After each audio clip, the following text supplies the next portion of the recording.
नमस्कार। जनपक्ष में आपका स्वागत है। मैं हूं प्रियदर्शन। दोस्तों, हमारे शिक्षा मंत्री धर्मेंद्र प्रधान जैसे लगातार ये साबित करने में लगे रहते हैं कि उनको इस्तीफा ही दे देना चाहिए, क्योंकि उनको ये पता नहीं होता है कि इम्तिहान कैसे हो रहे हैं। कहीं पेपर लीक हो जाता है, कहीं री इवैल्यूएशन में मुश्किल आती है, कहीं इम्तिहान टलते रहते हैं। और अब जो नई बात पता चली, उनको ये भी नहीं पता है कि उनके स्कूलों में पढ़ाई क्या हो रही है, कौन सी किताबें चल रही हैं, उनमें चैप्टर क्या क्या हैं।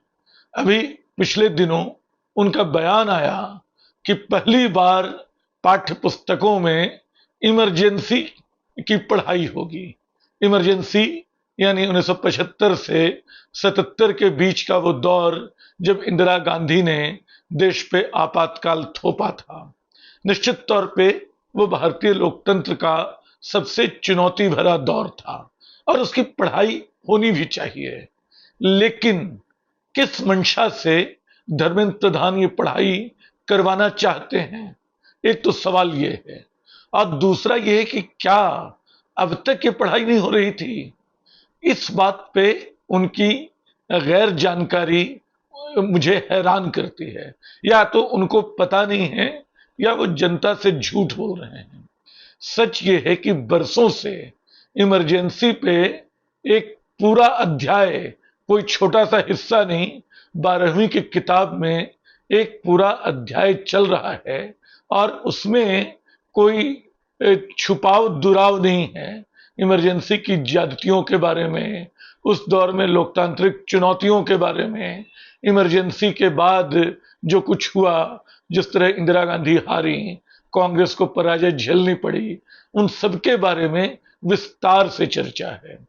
ये किताब दरअसल 2007 में कृष्ण कुमार जब एनसीईआरटी के प्रमुख थे तो उन्होंने तैयार करवाई थी। उन्होंने लगातार, वो शिक्षा के क्षेत्र में जाना माना नाम है और उन्होंने पढ़ने की पद्धति में बिल्कुल क्रांतिकारी बदलाव करने की कोशिश की थी। उनका मानना था कि लड़के, छात्र जो पढ़ाई करें वो रट्टा मार पढ़ाई न हो। ये बात हर कोई कहता है, नई शिक्षा नीति भी कहती है। जिससे पूछ लीजिए, शिक्षा पे पहला ज्ञान ये देगा कि रट्टा मार पढ़ाई नहीं होनी चाहिए। लेकिन तार्किक पढ़ाई क्या हो, कैसे वो विचार और विमर्श की पढ़ाई बन सके, इसके लिए किताबें किस तरह तैयार हों, इसके लिए बाकायदा कृष्ण कुमार ने कई बैठकें की थी। और एक बैठक में उदयपुर की और एक दिल्ली की बैठक में मैं शामिल था, समझ का माध्यम के नाम से। और एक तीसरी बैठक पटना में भी हुई थी, मेरी स्मृति में जो है। इसके अलावा उन्होंने ऐसे लोगों को चुना था किताबें तैयार करने के लिए, जो बड़ी प्रामाणिकता और तटस्थता के साथ बच्चों को समझते हुए उनकी विश्लेषण क्षमता के विकास को ध्यान में रखते हुए किताब तैयार करें। तो जो 12वीं की पॉलिटिकल साइंस की किताब थी, वो योगेंद्र यादव और सुहास पाल सीकर के नेतृत्व में तैयार हुई थी। और उसमें इमरजेंसी को लेके बाकायदा एक छोटा मोटा नहीं, 25 पृष्ठों का चैप्टर था। उसमें क्या क्या था, उसमें जानकारी थी। उसमें तब उस समय के अखबारों की कटिंग थी। जैसे वो कटिंग थी, state of emergency declared, state of security in peril says PM, several leaders arrested and rights suspended. ये सारी हेडलाइंस उसमें थी। और उसके बाद जब वो हार गई, जब इमरजेंसी हटा ली गई, उसकी भी हेडलाइंस थी। कार्टून थे बहुत सारे, कांग्रेस के खिलाफ, नेहरू के खिलाफ। लेकिन मैंने पाया कि उन्हीं वर्षों में उसका विरोध शुरू हो गया था। किसी ने कहा कि अरे, इसमें तो अंबेडकर के खिलाफ भी एक कार्टून है, और उनकी छटाई शुरू हो गई।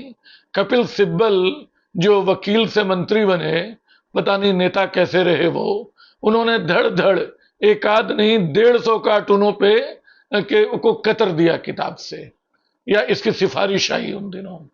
तो ये स्थिति एक बाकायदा चल रही किताब की थी। उसमें इमरजेंसी का चैप्टर भी था। उसमें 1984 की सिख विरोधी हिंसा भी थी। और उसमें और ये सब चल रहे हैं। इसलिए थी को वापस लेके मैं है कह रहा हूं, इसमें ये सब शामिल है। और शायद 2002 के गुजरात दंगे भी शामिल हैं। छात्रों को अपने समकालीन समय को क्यों नहीं जानना चाहिए राजनीति शास्त्र के पाठ में, और किस तरह जानना चाहिए। योगेंद्र यादव बताते हैं कई इंटरव्यूज में कि उन्होंने बड़ी सावधानी से सबने तथ्यों का चुनाव किया, अपनी ओर से कोई बात नहीं कही। कार्टून जो सवाल खड़े कर रहे थे, शीर्षक जो सवाल खड़े कर रहे थे, वो सब उन्होंने उठाए और कहा कि कोशिश ऐसी कि किताब ऐसी तैयार हो जिसमें बच्चे अपने समय और समाज को, राजनीति की परिस्थितियों को, अपने लोकतंत्र पे आ रहे खतरे को ठीक से पहचान सकें। और ऐसा नहीं कि किताब राजनीतिक निगाहों से चुपचाप निकाल ली गई। इसके लिए बाकायदा सबको मालूम था कि शिक्षा मंत्री उन दिनों सौभाग्य से अर्जुन सिंह थे। अर्जुन सिंह के पास योगेंद्र यादव बताते हैं कि कृष्ण कुमार, योगेंद्र यादव और प्रोफेसर यशपाल तीनों पहुंचे। इन्होंने, अर्जुन सिंह ने कहा कि किताब मैंने पढ़ ली है। उनके पास पहले ही पांडुलिपि पहुंच गई थी। और उसके बाद उन्होंने कहा कि उनके पीएस के पास कुछ सवाल हैं। अब पीएस उसमें तरह तरह के सवाल पूछने लगे। योगेंद्र यादव जवाब देने लगे, इसमें शाह कमीशन क्यों है, इसमें तो कांग्रेस पे बात है। इन्होंने धीरज के साथ, एक आध बार धीरज इनका उखड़ता लगा, प्रोफेसर यशपाल ने संभाला। अंततः अर्जुन सिंह ने अपने पीएस को इशारा किया कि चुप रहिए, और कहा कि ठीक है, आपको ठीक लगता है तो किताब चला लीजिए। वो किताब चल रही थी। और दिलचस्प ये है, इमरजेंसी का अध्याय भी उसमें शामिल था, जिसको 2021 के बाद जिसके पन्ने काट दिए गए 5, उसको हटा दिया गया। उस समय भी योगेंद्र यादव और सुहास पलसीकर ने इसका विरोध किया था। तो शिक्षा के साथ अगर कोई खिलवाड़ कर रहा है, सिर्फ शिक्षा के तरीकों के साथ नहीं, शिक्षा की नीति के साथ, शिक्षा के प्रबंधन के साथ, तो वो अभी के शिक्षा मंत्री हैं।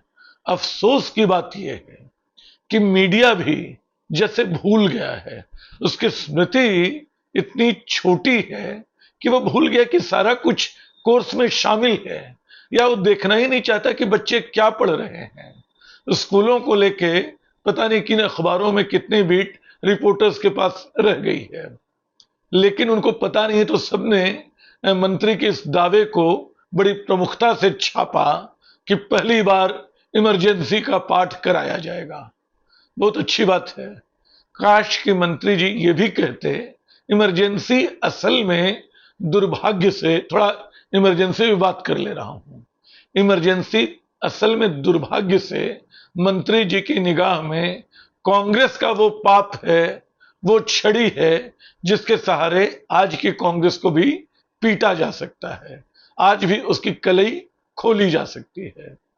तो यही उनका छोटा सा मकसद है, और इसीलिए इमरजेंसी को वहां वो शामिल कराना चाहते हैं। क्योंकि देखिए, इमरजेंसी के साथ तो कोई नहीं हो सकता है। मैं, सच बात है कि उस समय बहुत छोटा था, बिल्कुल 8 साल का, तो मेरी स्मृति में बहुत कम चीजें दर्ज हैं।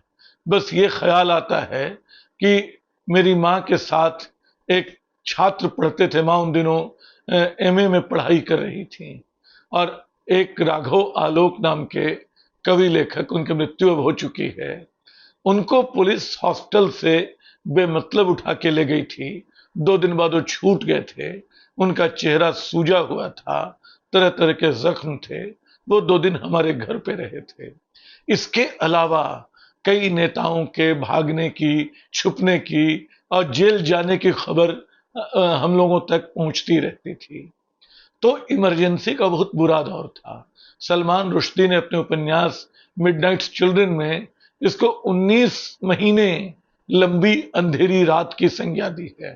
वो सब मानते हैं कि वो भारतीय लोकतंत्र पे अब तक का सबसे बड़ा खतरा था। लेकिन 2 बातें थी।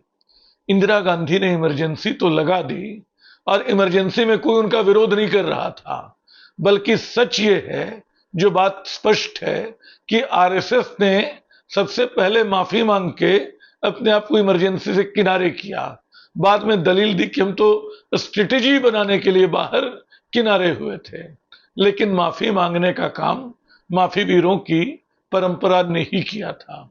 एक बात ये, दूसरा, इंदिरा गांधी इमरजेंसी को लेकर सचेत थी कि उन्होंने लोकतांत्रिक तरीकों का पालन नहीं किया है, तो अंततः उन्होंने इमरजेंसी हटाई, उसके बाद हारी और 3 साल बाद दोबारा चुन के आई। तो ये स्थिति थी। और इमरजेंसी के जो सबसे बड़े खलनायक थे वो कौन लोग थे, कहां रहे? आप याद कीजिए, संजय गांधी की मृत्यु हो गई, मेनका गांधी, उन दिनों की बहुत सारी करतूतों के लिए मेनका गांधी जिम्मेदार थी, जिनको जगह कहां मिली? भारतीय जनता पार्टी ने उनको सांसद बनाया, मंत्री बनाया, सब कुछ किया। दूसरे कौन थे? दिल्ली के तुर्कमान गेट के मामले के जिम्मेदार जो थे, जगमोहन थे। जगमोहन क्या हुए? बीजेपी में शामिल हुए और वहां वो विनिवेश नहीं, माफ कीजिएगा, मंत्री भी बने। वो राज्यपाल भी बनाए गए, मंत्री भी बने। तो जगमोहन जो हैं वो बीजेपी में शामिल रहे। तो ये स्थिति है कि इमरजेंसी के खलनायकों को आप गले लगाते हैं और जिनका इमरजेंसी से कोई वास्ता नहीं है, चाहे राहुल गांधी हो, चाहे प्रियंका गांधी हो, चाहे आज की कांग्रेस हो, जो खुद मानते हैं कि वो एक गड़बड़ी है, उनको घेरने के लिए इतिहास को एक बिंदु पे ठिठका के, रोक के आप चाहते हैं कि इमरजेंसी को एक पाठ की तरह, कांग्रेस विरोधी पाठ की तरह स्कूलों में पढ़ाया जाए, उसको 9th के पाठ्यक्रम में शामिल किया जाए। मैं तो मानता हूं कि पढ़ाई होनी चाहिए। इमरजेंसी की क्या, तमाम तरह के दंगों की पढ़ाई होनी चाहिए। अगर छात्रों को पता नहीं चलेगा, किशोर लड़कों को पता नहीं चलेगा कि उनके देश में क्या घट रहा है, तो वो कैसे जानेंगे कि रास्ता भविष्य का क्या है? निश्चित तौर पर पढ़ाई के पीछे एक दृष्टि होनी चाहिए, यानी ये पता होना चाहिए कितनी मामूली गैर जरूरी वजहों से दंगे होते रहे, कितनी आसानी से उनको रोका जा सकता था, और कई बार किन लोगों ने जाति और मजहब की दीवारें तोड़कर एक दूसरे की मदद की, और किस तरह लोकतंत्र कमजोर होता है जब कोई इमरजेंसी थोपी जाती है, जब कोई दंगा होता है, जब कोई सांप्रदायिक और जातिवादी विभाजन पैदा किया जाता है, जब पैसे के आधार पे राजनीति के साथ खिलवाड़ होता है, लोकतंत्र के साथ खिलवाड़ होता है। ये सब पढ़ाए जाने चाहिए और ठीक से पढ़ाए जाने चाहिए। अगर आप ठीक से पढ़ाएंगे तो बच्चों का भला होगा। लेकिन मुश्किल ये है कि केंद्र हो या राज्य, बीजेपी की सरकारें जो हैं ऐसी किसी कोशिश में नहीं दिखती हैं। उनको हड़बड़ी है कि जल्दी बदलो, जल्दी बदलो, और उस हड़बड़ी का नतीजा क्या होता है, ये उड़ीसा में पता चल रहा है। उड़ीसा में 2025 के स्टेट करिकुलम फ्रेमवर्क के तहत नई किताबें तैयार कराई गई। शायद 165 करोड़ रुपए के खर्च से वो किताबें जब बांट दी गईं, जब बच्चों तक पहुंची, तो पता चला कि उनमें तो हास्यास्पद भूलें हैं, यानी छोटी मोटी नहीं, ऐसी अजीब सी भूलें। जैसे बताया गया है कि न्यूटन साइंटिस्ट नहीं बताया गया, पायलट था, यह बताया गया है कि न्यूटन तो पायलट थे। यह बताया गया कि न्यूटन अंडे उबालने की जगह पानी उबाल रहे थे। जो कहानी हमने पढ़ी है वो घड़ी उबालने की है। इसके अलावा और तो और भुवनेश्वर में, उड़ीसा में जो कोणार्क का सूर्य मंदिर है, उसको उसकी जगह इन्होंने हम्फी के मंदिर परिसर की तस्वीर दिखा दी। उड़ीसा विधानसभा की जगह कर्नाटक विधानसभा का चित्र दिखा दिया। ऐसी एक दो नहीं, 1600 से ज्यादा भूलें इन किताबों में हैं। और इनका हल क्या है? अब शिक्षकों को कहा जा रहा है कि देखो इतनी गलतियां हैं, किताबें बट चुकी हैं, सब वापस तो नहीं ली जा सकती हैं, अब नई किताबें बाद में छपेंगी, तो तुम बच्चों को पढ़ाओ कि किताबें गलत हैं, सही जानकारी ये है, तो शिक्षकों पे अब जाके भरोसा किया जा रहा है। और जिन्होंने किताब तैयार की, जिन्होंने किसी प्रिंटिंग प्रेस को ये जिम्मेदारी दी, उनके खिलाफ क्या कार्रवाई हो रही है? 3 सदस्यों की कमेटी बना दी गई है। चाहे मंदिर की चढ़ावा चोरी का मामला हो या पाठ्य पुस्तकों की भयानक गड़बड़ी का, कमेटी बना के सबसे मुक्ति का रास्ता सरकारें बीजेपी की खोज लेती हैं। खैर, मैं अभी बात कर रहा था शिक्षा की, शिक्षा मंत्री धर्मेंद्र प्रधान की, उनके इस झूठ की कि पहली बार इमरजेंसी जो है पढ़ाई जा रही है स्कूलों में। वो तो बरसों से पढ़ाई जा रही है। स्कूली पढ़ाई तो आपने की होगी, कहां से की होगी मुझे मालूम नहीं है, लेकिन आप मंत्री रहे हैं, आपको तो जानना चाहिए कि आपके स्कूलों में क्या पढ़ाई हो रही है। और अगर जानते हुए भी आप ये गलत बयानी कर रहे हैं तो ये बिल्कुल आपराधिक है। और इससे भी अफसोस की बात, मीडिया अगर अपने पुराने पन्ने ही पलट ले, अगर वो सरकार की दी हुई लाइन को जस का तस उठाने की जगह अपने पुराने पन्ने ही पलट ले, तो शायद सच्चाई को ज्यादा बेहतर ढंग से बयान कर पाएगा। नहीं तो होगा क्या कि बच्चे व्हाट्सएप यूनिवर्सिटी में फंसे रहेंगे, जो शायद फिर बीजेपी और उसके आईटी सेल को सबसे ज्यादा रास आता है।